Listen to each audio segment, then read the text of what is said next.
Iba't ibang simbahan sa aking kaarawan na utang ko sa aking mga magulang na ikaw, Panginoon, ang siyang nagbigay.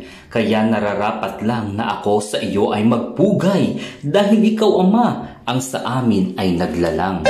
Today is July 21, mga Karon Star, at yes na yes, araw ng aking kapanganakan. Kaya naman maaga tayong gumising upang magsimba dahil nagkataon na Sunday ngayon at bilang Romano Katoliko ay di natin makakalimutan ang magsimba.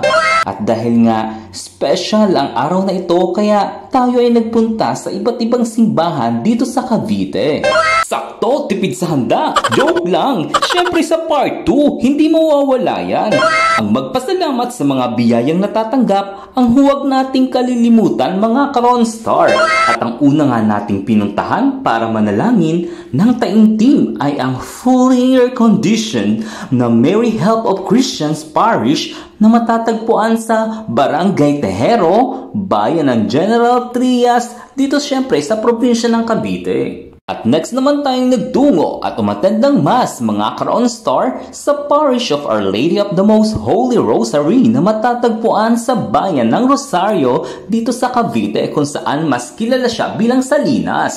Right after ay nagtungo naman tayo sa Holy Cross Parish Church na matatagpuan sa Bayan ng Noveleta dito mismo sa probinsya pa rin ng Cavite. Walking distance nga lang pala to, mga Karon Star, sa kanilang public market. At ang isinunod naman nating puntahan, mga Karon Star, ay ang napakalaki at napakataas na San Roque Parish Church na matatagpuan sa makasaysayang lungsod ng Cavite. At kapag napagawi o napadaan ka nga sa lugar na ito, ay talaga namang makikita mong napakatayog ng simbahan na ito dito mismo along the way. At saktong-sakto nga paglabas mo dito, ay talaga namang meron ka na agad masasakyan if ever na magko-commute ka once na magsimba dito sa kanilang simbahan. At syempre pa, hindi natin palalampasin na hindi natin mapuntahan ang Diocesan Shrine of St. Augustine, commonly known as the Parish of Santa Cruz. At ito nga ay matatagpuan dito sa Bayan ng Tanza, dito pa rin syempre sa probinsya ng Cavite. Meron nga sila ditong malaking orasan sa harapan. And the last but not the least, na inabot na tayo ng pagsasara ay ang St. Francis of Assisi Parish Church dito sa General Trias, Cavite. Grabe, sobrang saya ko na naka-anim ako ng simbahan ngayong aking kaarawan. Wala ako sa mundong ito kung hindi dahil sa iyo, Panginoon. Kaya ang part 1 ng birthday ko ay inaalay ko sa iyo.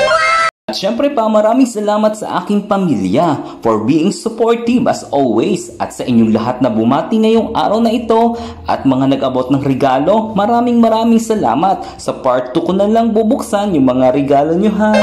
At syempre maraming salamat sa aking videographer. Thank you so much, kababayan JL. Talagang hindi ka nag-alinlangan na ako ay samahan sa aking kaarawan at maging videographer ko papunta sa iba't ibang simbahan.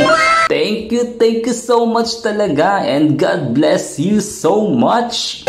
Salamat sa iyo, aking Panginoong Jesus. Ako'y inibig mo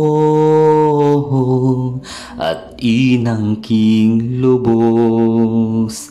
Ang tanging alay ko sa'yo, aking Ama, ay buong buhay ko, puso at kaluluwa.